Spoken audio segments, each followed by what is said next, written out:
Okay. Hey, everybody. Hello. My name is Nathaniel Avila, and I'm here recording from Greater Orlando. And I'm here with my co host, my wonderful cousin, Jessica Vega, reporting from San Antonio. Hello. All right, so what are we about? What is this podcast about? Well, this podcast hopefully is going to be dedicated to true crime. We're starting off with a pretty insane case, if I say so myself, based out of San Antonio, Texas, my hometown. So, yeah, so far, I guess that's what it's going to be about. That's what we're covering today. Let me just resync again because wasn't there. Now it's resynced again. All Okay. right, so today we're going to be tackling the case of Valerie Lopez. It's a fairly recent case. I believe it first broke news in 2007 was when she was first indicted, and I think she was recently sentenced last year. I believe she got life in prison. Yeah, that's what I'm seeing too. Yeah. All right. So what's going on? What's the deal with this case? Okay, so this case is just warning if you do not like violence against children or anything like that. Maybe you want to pause on listening to this because this case is not for the faint, because it's gonna have it's not good. Oh snap! We're starting Um, really tough topics. yeah, it's not good, but it's real and it happened here, and when it happened, it really it rocked me because I also have kids. So this case happened, like Nathaniel said, it happened in 2007 is when the mother got arrested. So, um, let's see, let's revert back. So I believe, yeah. she was arrested for the murders of her two children, her 14-month-old Soraya and her 4-month-old Sebastian. Um, and her boyfriend Jerry Salazar is an accomplice in this murder. So the way the way it all went down, I think there was a complaint of an odor Yeah. from the house that they shared. It was a triplex. So when the cops went to check it out, um, I'm not sure. I don't know if the mom confessed there, but they were able to find the little girl, the 14-month-old Soraya, Hmm? had been buried under the house. And then the mom buried the little boy with her. I think they died not even a year apart from each other. Yeah. And she had buried them under the house. But prior to their deaths, the little girl had suffered traumatic child abuse, like severe child abuse, and that ultimately what led to her death Yeah. was her mom beat her to death because in her confession she said that she wouldn't stop crying on Christmas Eve, so she beat her to death. And then the 4-month-old, she insists that she accidentally rolled over on him while he was asleep. So that That's story hasn't changed, but she admits to beating her daughter to death. okay. Now the death of Sebastian is what really kind of uh was kind of odd for me. She says that it was not technically not murder, it was more like manslaughter Mm-hmm. because she just rolled over on him. That Yeah. I don't know, can you just roll over on somebody? A small, tiny baby, it is possible if you're like super tired and you're in a small space, and that's why doctors don't typically they typically recommend against you sleeping with your children because of this kind of thing. This does happen, and Mm-hmm. it's tragic when it does happen. Mm-hmm. But in this case, it's kind of hard to believe that Okay. based on you know Yeah, why wasn't he in a crib? Did they not could she not afford a crib? I don't know. I All don't know. right. I don't know if they were in a bed or a sofa. She made it sound like they were on a sofa. Okay. All right, then what happened? So, this was a long drawn out case. Like it happened in 2007, and due to the wide amount of media, local media, the trial was moved to Corpus Christi. Okay. So that's where everything took place, in Corpus Christi.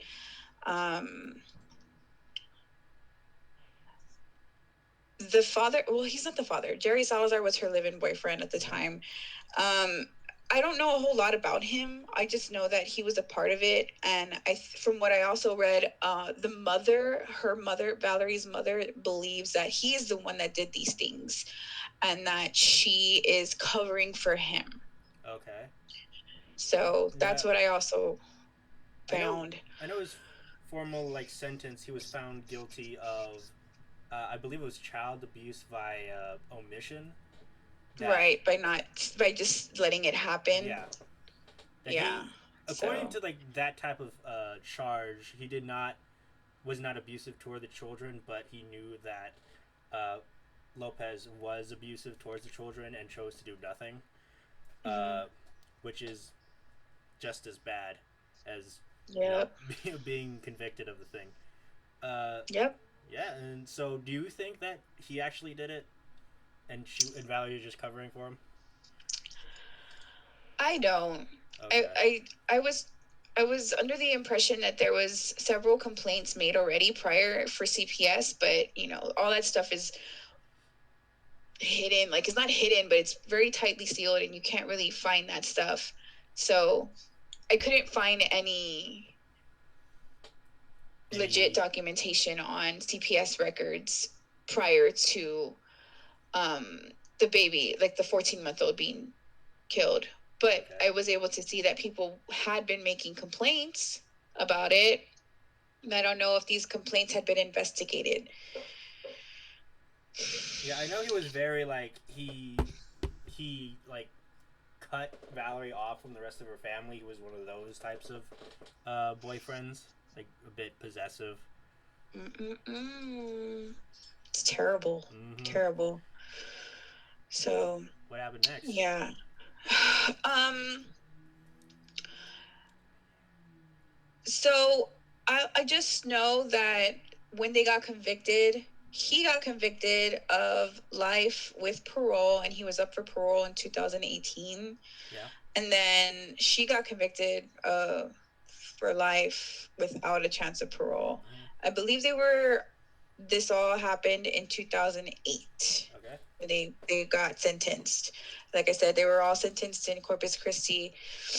Um, so, Yeah. Well, yeah. but yeah, She took a plea deal though to avoid the death sentence. I don't know. I have my thoughts, my opinions on the death sentence. I I guess it just depends. Like, cases like this with people that do these types of things to especially children and then their children, I don't know. It's just, I feel like they need to suffer. Oh, They need to suffer. jeez. And I just feel like the injection is like an easy way out. Mm. And it was. Because you just go to sleep and die. It's not like the old days back when we had the electric chair. Yeah, they suffered before they died, Oh. which is exactly what her baby did. Yeah. She suffered before she died, but they don't have that anymore Yeah. because it's inhumane. Yeah. The electric chair. It would be 2 to 15 minutes for you to die on the electric chair. Mm-hmm. And But I'm sure like, you felt every oh bit of yeah, it. you did. You would feel like imagine having like a bunch of volts of electricity coursing through your body, and so 15 minutes could feel like an eternity, 15 years. But now it's the lethal injection. Mm-hmm. Before the electric chair was like hanging, Yeah, which it is. lynching and stuff. Well, lynching is a completely different thing. Lynching Or is like, stoning. oh, Ooh. stoning. Oh yeah, Throw them rocks at throw them. these giant rocks at them. Yeah. Yeah. And So it was that's, also what I was it? mean, Yeah. it's a lot to take in, and I wish I had more details, but I wasn't able to find a whole lot. I just know that by itself was a lot. And I Mm-hmm. remember finding, when I heard about it, when My daughter was, let me see, 3 or 4 at the time. Now she's 17. But I just remember thinking, like, oh my gosh, like, how can a mother do this to their children? Like, oh, it just rocked me and my heart sank into my stomach. And like, me and her father drove by the house because all Yeah. her other family, the family that he kept her from, was there. They were like sad and they just wished they could have done more. We stopped and I dropped off some money that they were trying to collect for the baby's funerals, and then other stuff. They were just going to donate it. If they had covered the expenses for the funerals, they were just going to just donate it to other charities that would, go to preventing child abuse or whatever like that. It was just a really sad situation. And yeah, I just thought that it'd be interesting to talk about that. Yeah. So, do you feel that justice has been served? I do. I do. I really hope that she stays in jail and has no chance of getting out. Him, I don't even know if he was able to be out on parole in 2018. Yeah. I really don't. Yeah. Well, I Mhm. know Lopez is life without parole, so Mhm. she does not. She's gonna be there for a long, long time.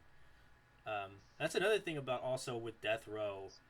Even if you get the death sentence, you could be on death row for years and years and years Mhm. before they actually This is execute true. you. Yeah, This is true. yeah. So, I got some other cases here that are kind of like similar nature, mainly because they are dealt with kids as well, the murder of children. Uh, Okay. and this is, I believe, this is still an ongoing case right now because this happened like 3 years ago, and it is still unsolved. The murderer is still at large, and it is the murder of Abigail Williams and Liberty German, uh, Mm. which happened in Delphi, Indiana. Okay. Excuse me. So yeah, so we're gonna take you to February 13th, 2017, at around 1:53 p.m.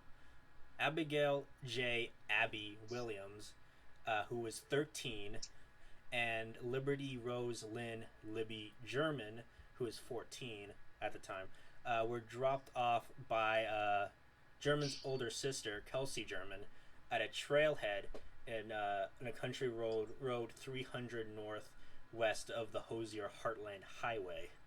So the girls were Okay. hiking up at like on the Monon High Bridge over Deer Creek among woodland in remote Deer Creek Township. At 2:07 p.m., Libby posted a photo of Abby walking the bridge, and after that, they were never heard from again. So, Ooh. yeah. They were reported missing at 5:30 p.m., a good like 3.5 hours after their disappearance, or like at least after the photo was posted. Uh, After they failed to meet Liberty's father at 3:15 p.m. The families initially searched for the girls themselves before calling the police, which I guess is probably the best thing you could do at that time, because I know if you call the police, report a missing person, they'll be like, "Oh, you wait for another 2 days before you actually do that." Mhm. Um, which I don't know if that's very helpful, because I don't know, a lot can happen in 2 days. Hmm. I thought it was 24 hours, but then they changed that for kids. Oh, they shortened it for if it's a minor, they shortened it to 24 hours. Well, yeah, I thought it was 24 hours for just anybody in general, and for Mm, kids it was different depending on the situation. It could be immediate. But I don't know. A lot of stuff has happened not recently to make these laws happen because of cases like this one. yeah. So so they looked over the place themselves before. So the authorities quickly searched the area, right? And they did not initially suspect foul play in the disappearance. However, this changed when the bodies of the girls were found around noon the next day, about half a Hmm. mile east of the abandoned Monon High Bridge. The bodies were about 50 feet from the north bank of Deer Creek. Eesh. Mm-hmm. So, the police have not publicly stated nor released details on how the girls were murdered. So that's still not open to the public yet. So as early as February 15th, 2017, the Indiana State Police began circulating a still image of an individual reportedly seen on the Moonon High Bridge Trail near where the two friends were slain. So the grainy photograph appears to capture a white male, hands in pockets, walking on the rail bridge, heads down towards the girls. A few days later, the person in the photograph was named the prime subject in the double homicide. Mm. So let me show you what the photo is. This is the photo. Okay. So on February 22nd, law enforcement released an audio recording of the voice of the assailant, though with it was kind of like muffled and distorted a bit, and it is heard to say "down the hill." Right? Mm. It was at this news conference that officials credited the source of the audio and imagery of German smartphone, and further regarded her as a hero for having had the uncanny foresight to N42 to record the exchange in secret. So the police indicated that additional evidence from the phone had been secured, but they did not release it as to not compromise any future trial. By this time, the reward was offered to the case to be set at $41,000. Ooh. So, what do you think about this entire situation so far? Creepity creeps, man. Yeah, you got to be careful out there.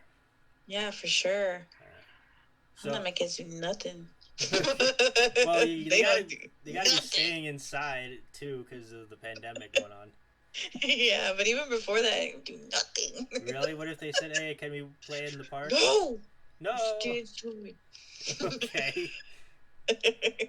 So, on July 17th, the officers distributed a composite sketch of someone who, at that time in the investigation, was sought as the person of prime interest in the murders. It was apparently been drawn by police from eyewitnesses to a certain hiker of the Delphi Historic Trails on the day the girls vanished. So on April 19th, 2019, 2 years later, Indiana State Police announced a new direction in the case. On behalf of the state police and the multi-agency task force, Superintendent Doug Carter released more materials a few days later in press conference held on April 22nd.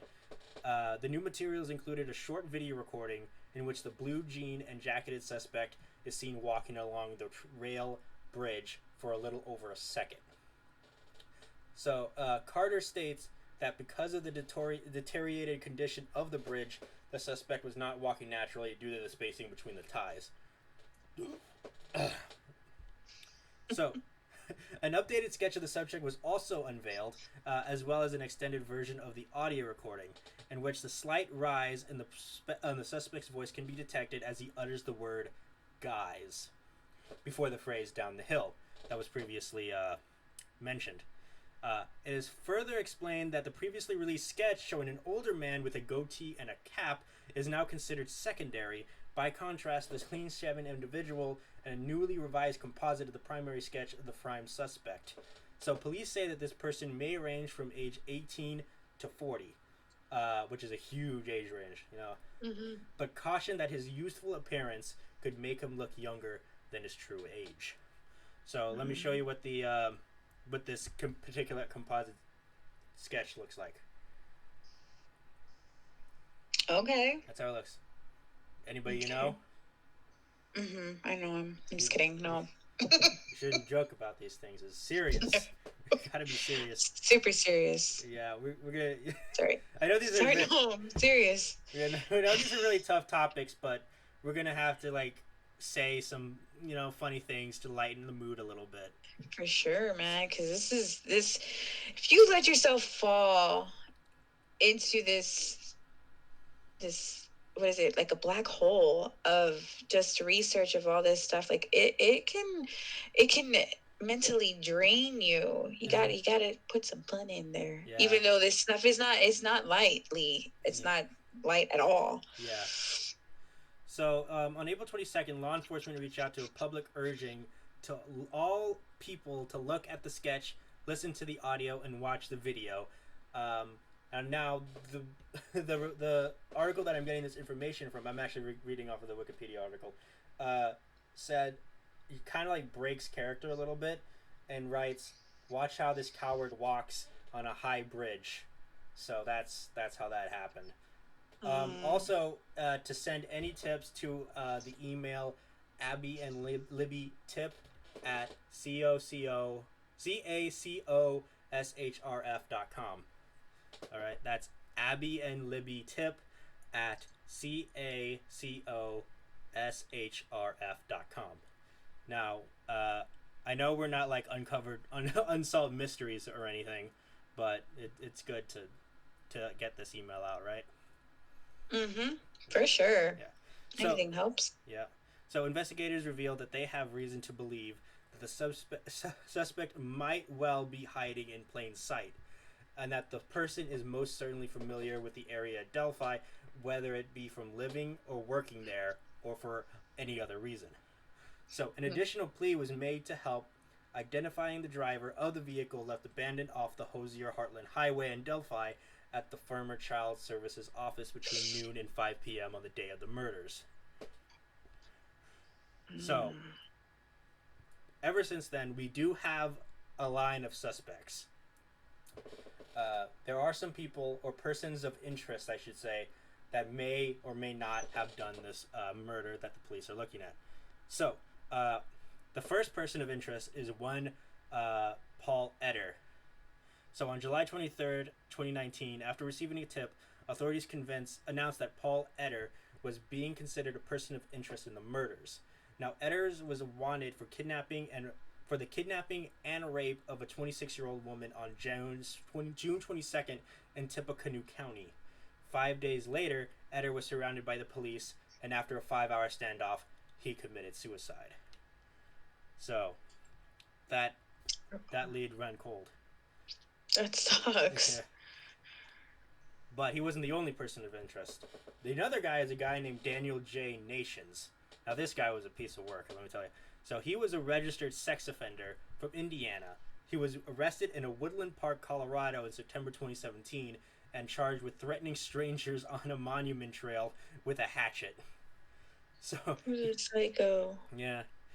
He had expired Indiana plates on the car Nations was driving and was noticed by the police, who subsequently discovered an outstanding warrant under his name. So, fanning public speculation, still further, it was reported that a bicyclist had been fatally shot on the same trail at around the same time that Nations was purportedly terrifying passerbys.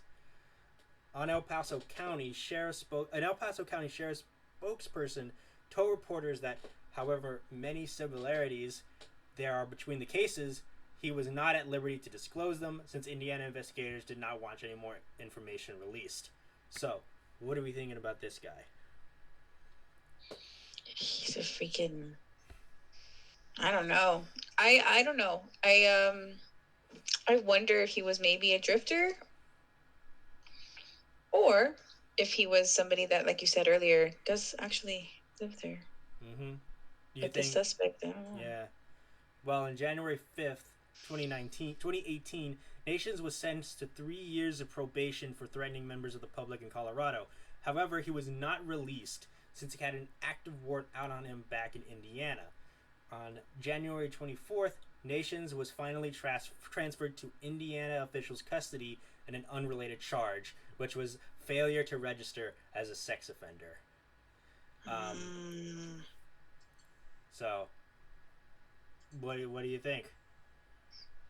I don't know. That's just crazy to me. Yeah. Now, this piece of information does not have any citation, so I don't know if this is true or not. So, in early February 2018, authorities said that Nations was no longer considered an active person of interest in the Delphi murders. So, What? Okay.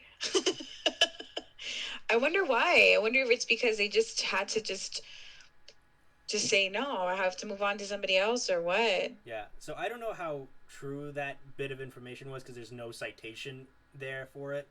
So Mm-hmm. I don't know. The next, the third, and I believe penultimate person of interest is one Thomas Bruce. Now, who formerly worked as a pastor and is charged with fatally shooting one woman and sexually assaulting two others in what was known as the Catholic supply shooting. So, What? and which was so after having ordered the two women at gunpoint into the back room of a suburban St. Louis shop for religious supplies. Um, it was committed in broad daylight, November 19th, 2018, and these crimes put Bruce on the spotlight of the press. So some noted his being similar to stature, like 5'7" to 5'9", to the then current suspect depiction with Delphi of the Delphi slangs, also with his wearing a flat cap and a navy blue jacket during the attack. Unlike the suspect in the, not unlike the suspect in the Delphi case. So, Indiana State Police did look into a possible connection on November. On December 4th, Bruce was charged with no fewer than 17 felony counts related to the St. Louis case and would receive the death penalty. Hey. Yeah. So, do you think he did it? I don't know. The It's crazy. Like they can't narrow it down at anybody. Yeah. The only reason why they think Bruce might have been the one because he looks like kind of like the guy in the photograph, but that's pretty much it. There was no DNA or nothing. Not that I know of. Okay.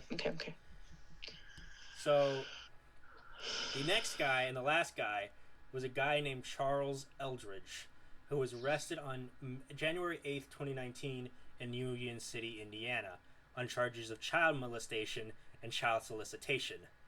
Police in Randolph County alerted the FBI of a potential link between Eldridge and the Delphi murders on account of his strong resemblance to the suspect sketch. Albeit this was before like the updated version had come out. So it looks like most of these persons of interest is really just he looks like the sketch. That seems to be the only thing. Which is pretty flim. I don't know how strong that is. I don't know how that'll hold up in court. Yeah, I don't know. Because I mean, a lot of people look like a lot of other people. Yeah, you gotta have more. Otherwise, it's just all circumstantial. So, moving on to the what happened afterwards. So, in response to requests from German's mother, countless homeowners across the central Indiana have had orange lights installed in their front porches, both to commemorate the girls as well as to indicate that the murderer remains at large. Yeah. So, on August 2017, the families announced their plans to build a sports complex for Delphi in memory of the girls. A nonprofit organization called the L&A Park Foundation was formed to celebrate and commemorate the lives of Libby German and Abby Williams by creating a place for the speculation of nature, art, play, and athleticism for generations to come. So a site was procured a mile north of Delphi, and in the years following the girl's death, continued progress has been made in development of Abby and Libby Memorial Park, thus ending this case so far. So it's still an open case. It's still an open case. It is unsolved. Do you think they'll be able to find the guy? I don't know. Hopefully. I mean, there's still hope. You want to say there's still hope? So this happened in 2017? Yeah. I mean, we're not that far away from there. So, yeah, it's still possible. This person just needs to mess up. One more time. But, like, of course, we don't want somebody else to be a victim, but they always have a pattern. They always have a pattern. So you think that this guy might strike again? If he hasn't already somewhere else. that hasn't been like seen yet. Mm-hmm. That's very interesting. So, Mm-hmm. do you have any hope for this particular case to be solved? I feel like it will be solved. It's Mm-hmm. just a matter of time. I was able to find the audio of the guy saying that Yeah. down the hill. Do you want to play it?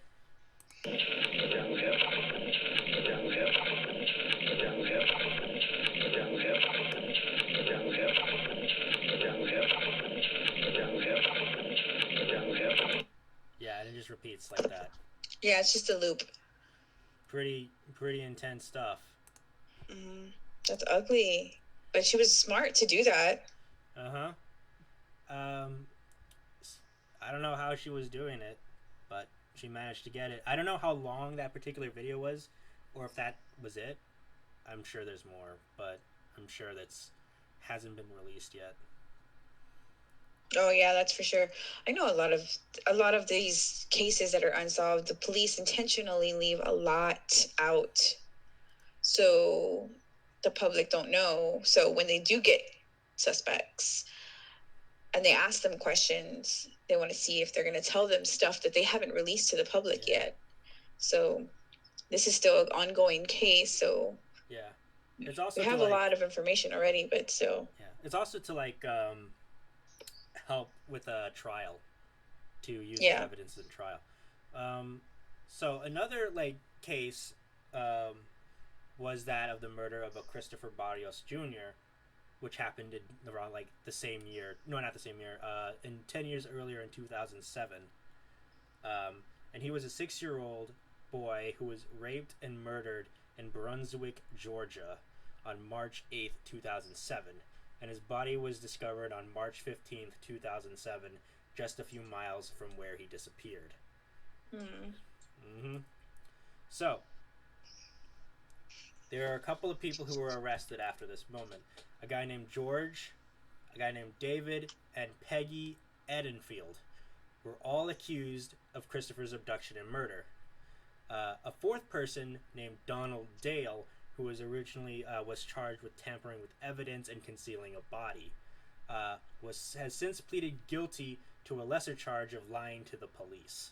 So, Superior Court Judge Stephen Scarlett accepted the plea and transferred Dale to a mental health facility and banished him from Glenn County.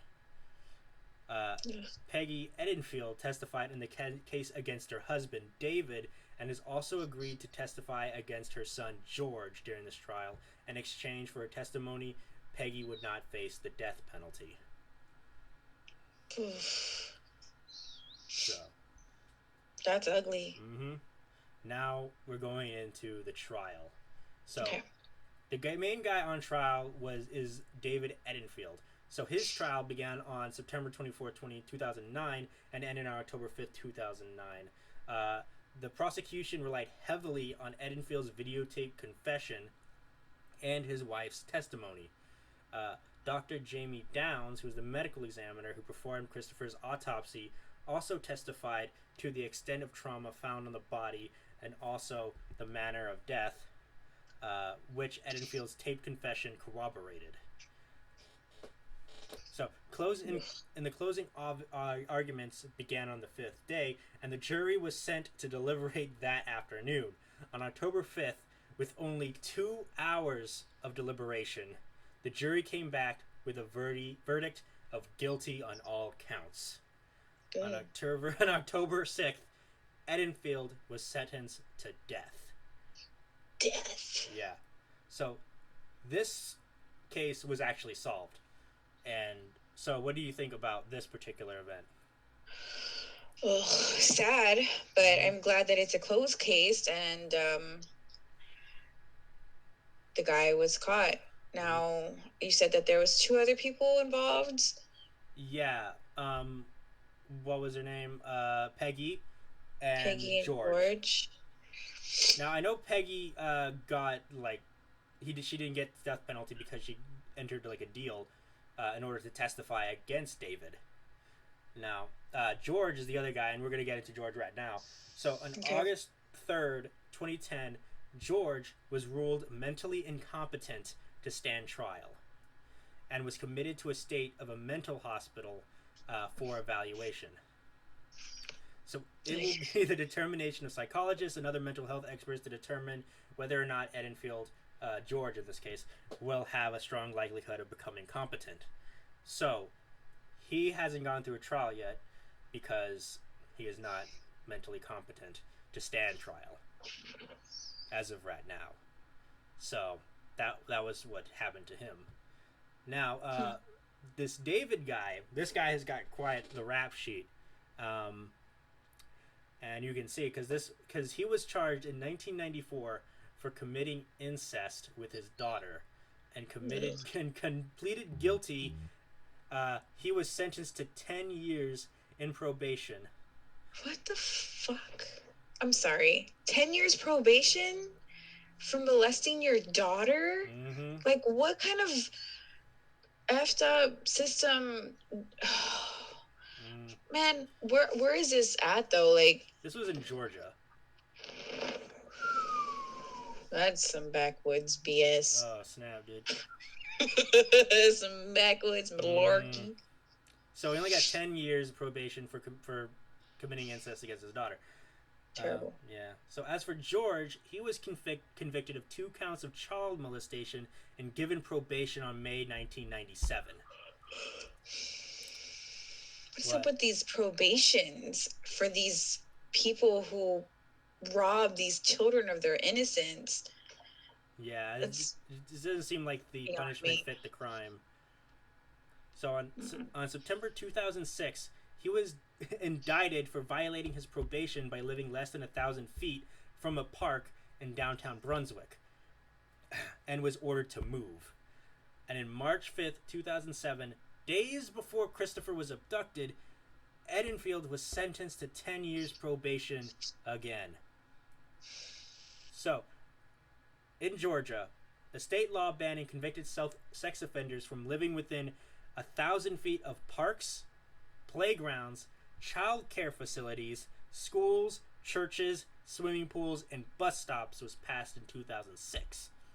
However, the school bus stop provision was blocked by a federal judge pending his decision in a suit claiming this provision to be unconstitutional. Now, George and his family lived within just a few feet of a bus stop that Christopher regularly used to go to school. So basically, this could have been prevented had this law been implemented earlier. Mm-hmm. So do you think that the system kind of failed them on this one? I do.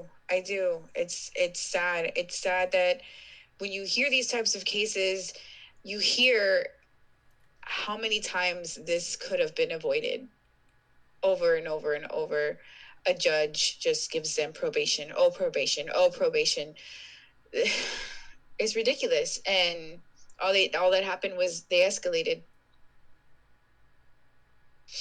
Yeah. And now we have a little boy that's gone because of it. Mm-hmm. Yeah, it seems to be probation. Seems to be a popular sentence within these previous things before kind of escalated to murder. Uh-huh. Mm-hmm. So here's the thing that happened on October 2008. Now, Christopher Barrios Jr.'s photo showed up on an episode of General Hospital Night Shift. In the episode, Billy D. Williams receives a letter and a photo from a son that he abandoned. And that photo was of Christopher Barrios Jr. So the producers of the show have stated that they were unsure how they got the photo, and they offered an apology. They also promised to air a series of public service announcements in Christopher's honor. The Barrios family filed for a civil suit against SoapNet, in which the show was broadcast on, which airs the soap opera, claiming an invasion of privacy. That's weird. That's crazy. Right? I mean, maybe somebody on the show just so happened to be looking up boys of that age, and his picture just so happened to pop up because he had just been recently deceased.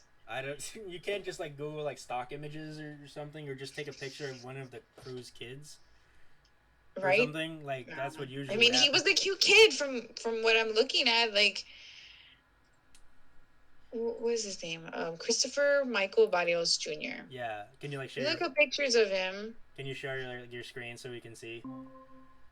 Okay. So is that Christopher? Christopher Barrios Jr. Yes, this is him. He's so cute. Mm, So, I mean, I could see why they would have picked this stock image to use on a soap opera. mm, Probably was this one or something. yeah. Look at Pikuki. that. Oh, a little baby. It really stinks that he's no longer with us. Mm-hmm.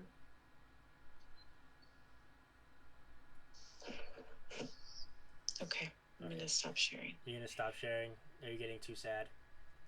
Yeah. Okay. It's terrible. Yeah. Ooh. But in this one, justice was served kind of for one guy, David. But George, on the other hand, he is still kind of pending. He's kind of still within like the weaves of the system so far. Mm. So we're gonna move on to another case of one of Erica Michelle Marie Green, which happened in 2001 in Kansas City. Now, she was also known as Precious Doe, and she was 3 years old when this happened, on April 2001. So Green's decapitated body was discovered on April 28th, 2001, and her head was found nearby on May 1st and remained unidentified until May 5th, 2005, 4 years later. So Green's murder attracted like significant media and public attention due to the brutality of the crime and the lengthy period without identification. So that's the overview of this particular case. So so thoughts? Ugh. Terrible. Obviously. Yeah. The heck? She was decapitated? Yeah. So, on April 28th, 2001, the decapitated body of young African-American girl was found near Hibbs Park in 58th Street and Kensington Avenue in Kansas City. Her head was found wrapped in a trash bag approximately 150 to 200 yards southeast of the body discovery site. So, investigators determined that she had been beaten with an ashtray found with the body and kicked several times, causing brutal injuries all over her body, and then decapitated in an effort to keep the police from being able to identify the body. So the ashtray lacked DNA or fingerprints, and the unidentified girl was known by the multiple use name Precious Doe, which was used in public broadcasts in an effort to identify her. Okay. All right, sorry. So back to this story. She was found in May 1st, 2001. Yeah. She was beaten by it with an ashtray. Okay. So that's how she died.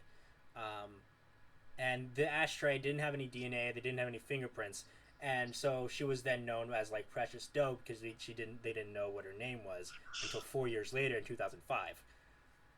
So the brutality of the crime and the fact that Green went identified for a long period sparked nationwide interest in an effort to identify her.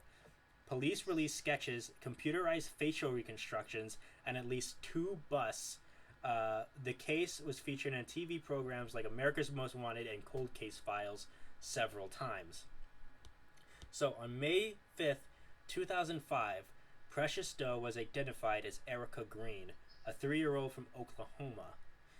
So her mother, Michelle Johnson, also known as Michelle Pierce, and her stepfather, Harrell Johnson, were charged with the murder and extradited from Oklahoma to face charges in Missouri. Yeah. So good. Michelle Johnson's eight other children were taken into state custody or placed with relatives. On December 3rd, 2005, prosecutors announced that they would seek the death penalty against Erica's stepfather, Harrell. Police stated that Erica had died when Johnson had used a pair of hedge clippers to sever her head after she had been brutally beaten. Yeah. Johnson's cousin, LaWanda Driscoll, said that Erica's mother helped Harrell dispose of the body by taking Erica from the house as if sleeping in a stroller and telling Driscoll that she had given Erica to the woman who had raised her while Johnson was in prison. Yeah. So, on October 8th, 2008, Harrell Johnson was convicted in the first-degree murder and sentenced to life in prison. On October 22nd, 2008, Michelle Johnson was sentenced to 25 years in prison in exchange for a 2007 guilty plea to second-degree murder and testify against her husband, thus ending the tale of the murder of Erica Green. That is terrible. So is this another case of the parents doing this to their kids? Yeah, it looks like it.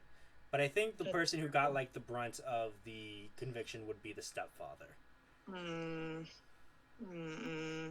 Picking all these bad dudes. Mm-hmm. Like, I don't know how anyone could do that to their own children. Like, I mean, you have children. I have no idea. How does that make? You have to have like no soul, be cold, so cold. Yeah, it's just ugly. Mm-hmm. To be able to do that to your kid. Now, I have no idea because this article did not mention a motive. Like, there was no. I don't know why they did what they did. There's no motive to it. So, I guess that's a mystery, I suppose. There is no motive. There was no motive. He just beat her, and he beat her to death. And it just sounds like he was just pissed off and mad. Like, who does that? Like, who the hell does it? And then to decapitate her? That was the only reason why they decapitated her was for her to fit not be in the bag. No, for to like avoid identification for the police, so the police won't be able to identify her. It's so stupid. Like, oh god. But she went unidentified for 4 years. So these people lived their life for 4 years before it caught up to them. Yeah. Now this was like very brutal, and it got a lot of media attention because of the brutality. Did you look up like a photo? Yeah. So that's the photo. From what I gather, this right here on the right is the composite of what they think or thought she looked like, and this is the real baby. Okay. That's terrible. I know. Doesn't it make you sad? She's so cute. Yes. All these babies. Like my little one, she gets on my nerves all day long, but oh my god, like, oh. Oh yeah. These people are I feel like you have to be already in some bad state of mind to even let it get that far. Yeah. Absolutely. Well, this will be the last instance of murder. That's the Wikipedia article that I just read from. Okay. So let me just stop. Yeah, that's the one I was looking at too. Yeah. So, here's another case, and this will be the last one for tonight. Okay. This is to be the case of Battaglia. John Battaglia. John Battaglia. Yeah. Who was of Italian ancestry and was born into a military family at a base in Alabama. As a child, he moved across the country to Germany. His father left the military in 1970, and he attended high school in Oregon and Dumont, New Jersey, ultimately graduating from Dumont High School. So, he attended Forlow Dickinson University, being accounting major after initially being a pre-med major, but dropped out in 1976 at the urging of a friend. So, after getting into trouble with the law for using illegal drugs, he joined the Marines, as you do. So he became a sergeant and left the Marines to become an accountant. He moved to Dallas because his father lived there, and he took night classes to become a certified public assistant and did modeling. So he ultimately became an accountant in Dallas. So he had a daughter, Christy, from a previous marriage to Michelle Getty.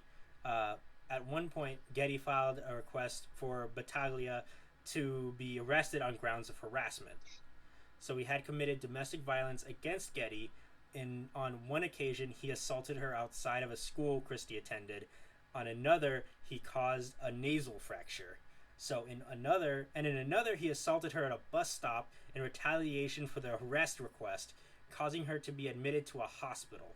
In 1987, Battaglia admitted guilt to a misdemeanor charge and was punished with probation for a 2-year period. So what do you think about this guy so far? Terrible. That's all I can say. Okay. So a woman who would become his second wife, Mary Jean Pearl, resided in Highland Park, Texas, in the Dallas-Fort Worth Metroplex. So they married in April 6th, 1991. His 2 daughters with Pearl, Mary Faith, and Liberty May Battaglia were students at John S. Bradfield Elementary School in Highland Park. So in January 1999, Pearl separated from Battaglia after verbal abuse. He was not permitted to live with her after that. And in Christmas 1999, Battaglia was on a visit to see Faith and Liberty when he attacked Pearl in a domestic violence incident. As a result, he pleaded guilty to a misdemeanor level assault charge and was given 2 years probation. So Pearl filed for divorce immediately after this incident, and the divorce was finalized in August of 2000. So, are you noticing the pattern here? Mm-hmm. What's the pattern? Mm-hmm. Domestic violence. Yeah. He's crazy. And probation. See what I mean? You see? Yeah. So Pearl was attempting to have Battaglia's parole revoked because he had harassed her over the telephone. He was not supposed to send messages to her, and he contended that he should be incarcerated because of his history of domestic violence. He also used weed, which violated the terms of his probation. Oh, that's the worst crime. The worst. Okay. Up to a point, he had not hit either of his daughters. So he had not laid a finger on his daughters up to that point. So Pearl stated that he had previously doted upon them until he killed the girls. He did not believe that he was willing to harm them despite his earlier domestic violence towards adult women. So he was allowed to have periodic visits with them. To his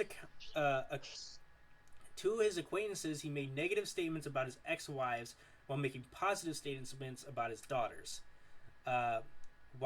Joaquin Floyd, a columnist for the Dallas Morning News, stated that he fooled people into believing that he was a devoted father. You keep on looking behind you. What's going on?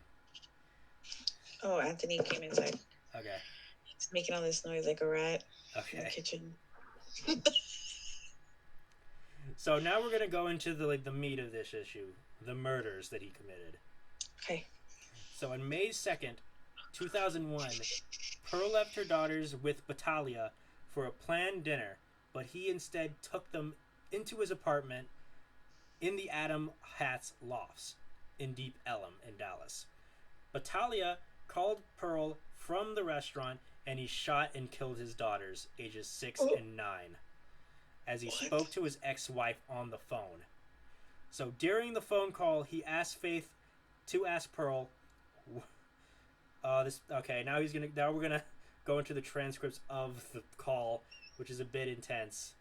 I think I'm gonna skip over this because I don't think I can handle it.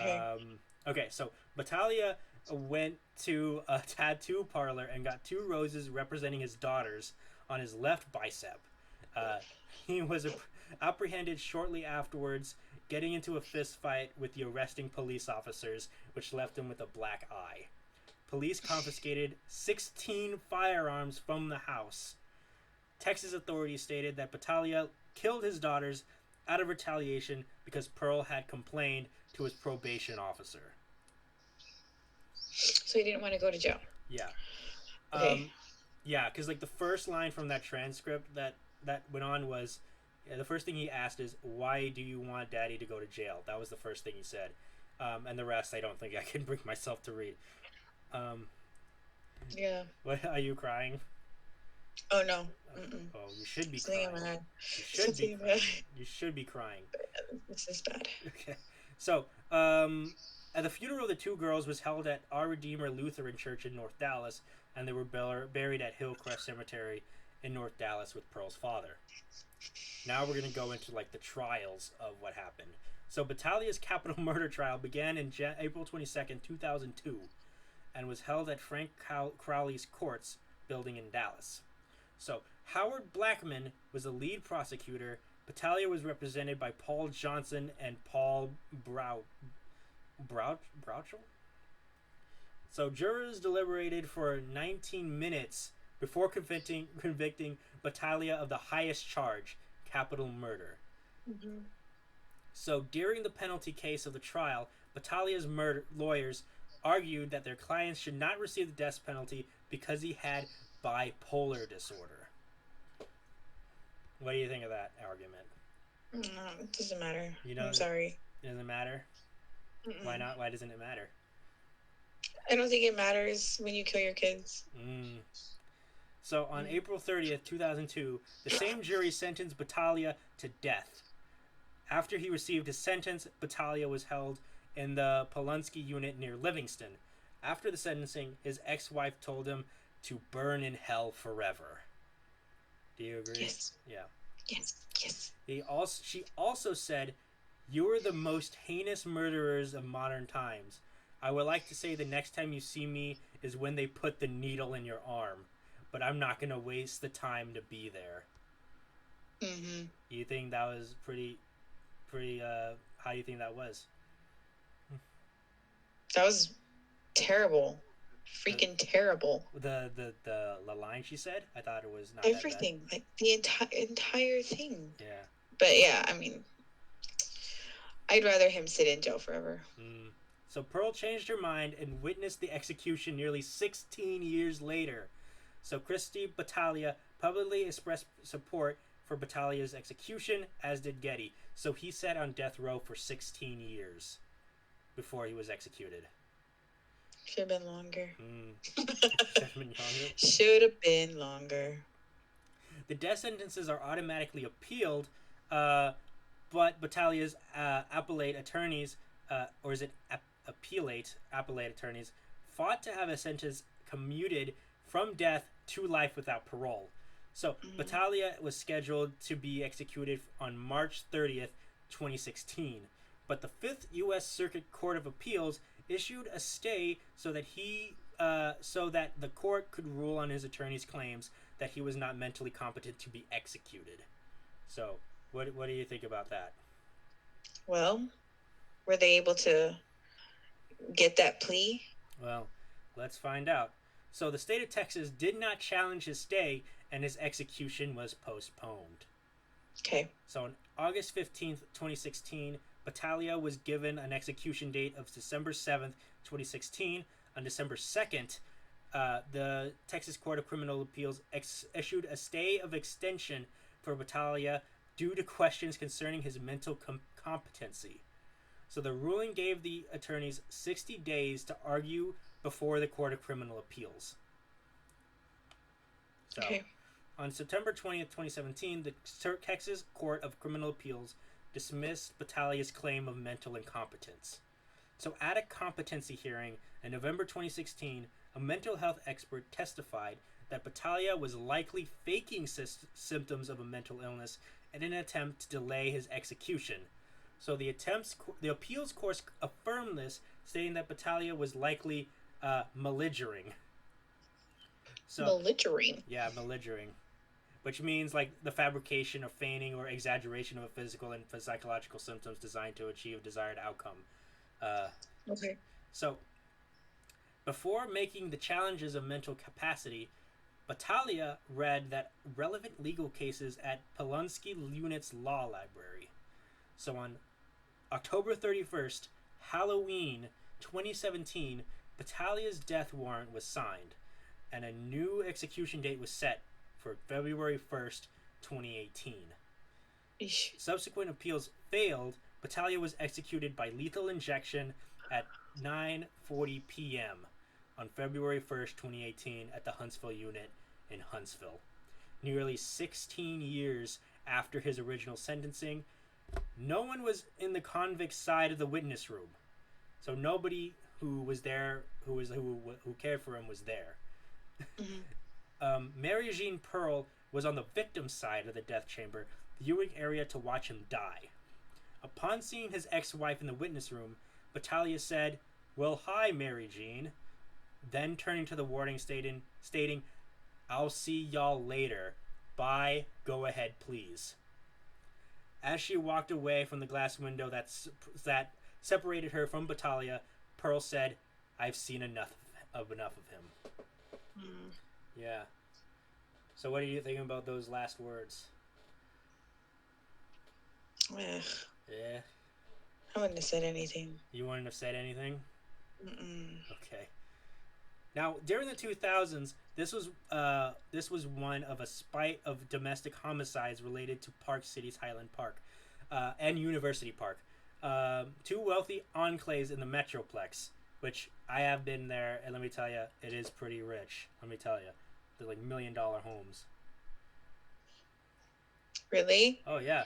They're like over here. They're like the houses in like the Dominion. Yeah.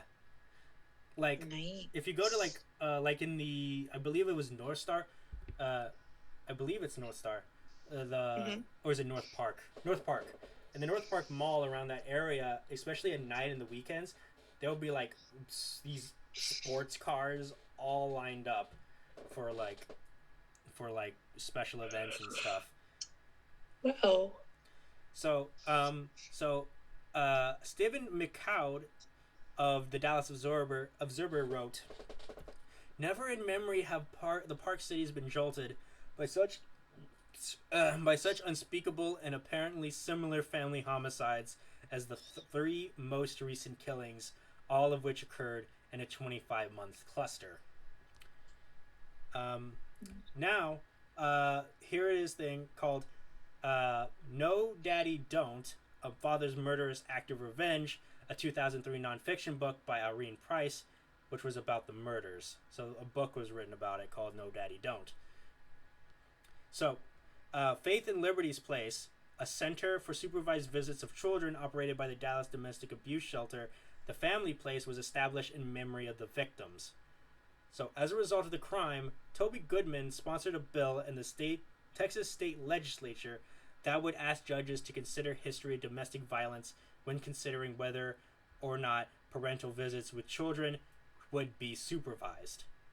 So the Texas Senate unanimously passed the bill 140, passed Bill 140, which was signed into law by Texas Governor Rick Perry, taken into effect of September 1st, 2001, which was 10 days before another major event in history, which we'll not go into this episode. Okay. You know what that event was, right? What was the date again? It was September 1st, 2001. Oh, yeah. Mm-hmm. Okay. So, Texas County Family Court Judge David Finn had dismissed Battaglia's assault charge in a previous hearing. The year after the killings, he resigned his position as a judge and ran against incumbent Bill Hill for the election as Dallas County District Attorney. Pearl campaigned against Finn, stating that his ruling kept Battaglia out of prison, which allowed the father to kill his daughters. Finn lost the March 12th election when he received only 25% of the vote, thus ending the story of John Battaglia. Yeah, man. Again, another case that could have been avoided. You know, and I know domestic violence usually doesn't merit a whole lot of prison time, but some would have been nice. This one just got probation each time. Probation. Doesn't make the person that that's the victim of their domestic violence feel good about reporting it. What's gonna happen? Oh, okay, I'm gonna get a restraining order because that piece of paper is just gonna keep them away. Yeah. It's people like this. No. Yeah, like there are a bunch of like other cases of people who stalk and kill and are obsessed with that. And it's pretty scary stuff out there, let me tell you. Now this It guy, is. he seems to have only killed his children in order to get back at his wife, which is a bad thing to do. Yeah, but there's a pattern of the anger being an issue Mm-hmm. and it not being addressed and it not being taken seriously by the courts by just giving him probation. Mm-hmm. And just like you said, now it's escalated. And even though it was an act of revenge for his wife or ex-wife, it still should have never happened. Mm-hmm. And then what about Could that have been also prevented. that other case that we just talked about the other time, that the courts removed the bus stop prevention that probably could have like Christopher's case, yeah. yeah, if the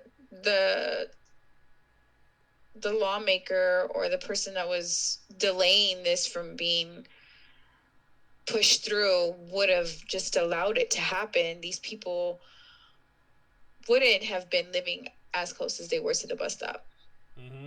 because they wouldn't have legally been okay to be there. Right. And also, what did you think about like the unsolved case of those two teenage girls? Well, I know there's a lot out there on this case, but it's basically all the stuff you've already covered, and everybody has the same data and the same stuff on their pages, and it's just crazy. But I hope these two girls get justice sooner than later. I don't think it's going to be unsolved forever. Yeah, this I looks have the to yeah. faith. I think this case can definitely be have the potential of being solved. I feel like it does. I feel like the girls did as much as they could to help leave a good amount of evidence. Um, the only thing is if we know if there's any DNA, that's the only thing. Yeah, I know that there's like I know there was this one case. Are you familiar with the case of John Benet Ramsey?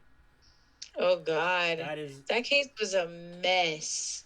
but I think A mess. it's definitely the most famous murder of a child that I can think of. That's Um, still and it is unsolved. still unsolved. Now that particular case, I I don't have the faith on that one. I think it's going to remain solved for a It's long, gonna long stay time. unsolved forever. Yeah. It's just been so long, and the actual crime scene was heavily saturated and messed with, and not taken care of the way they were supposed to take care of it. Like Hmm. people were just in and out, stepping all over things that could have been potential evidence, and it's just a mess. Yeah. And we might cover that in a future episode. But that's a lot that has a lot of information on that one. Books and books and books. Oh yeah, there was a documentary on Netflix called "Casting John Benet Ramsey," which was a pretty good documentary. Oh, cool. I'll Yeah, check it out yeah. if I haven't already. I don't think I have. I don't No, know. but I think I read the book. There's a book. Well, I read one of the books. Okay. Yeah, where it's trying to lay the blame on the parents and how they're trying to paint the picture of it being the parents and the mom, especially, and how the writing in the letter that they found was similar to her writing and stuff. It's just a lot. We'll cover Mm-hmm. that at another Okay. another time. Yeah. But I don't remember what book it was. Yeah. But you know, we'll try our best. You know, also just as a disclaimer, we probably should have done this in the beginning. We are not professional investigators. We're not like Mm-mm. criminologists. Uh, we don't know anything about psychology or anything like that. We're just going over these cases just to, you know, analyze them or like discuss them. Yeah, just sharing. I mean, all this stuff is available on the internet if you want to just pop in their names and you'll find the information. You'll maybe even find more information. But all these cases are terrible and tragic cases, which everything we're going to be discussing is going to be some sort of terrible, tragic thing. Yeah. All these cases just so happen to be surround about children, all children. All right. So that was this episode. It was And this episode. Is heavy. I yeah, know, very heavy. started off pretty heavy. I'm looking forward to discuss a bunch of other stuff because there's no shortage of these. Mm-mm. All right. Nope. So I've been Nathaniel Avila, and I'm Jessica Vega. yeah, and we'll talk to you guys next time. Bye. Bye.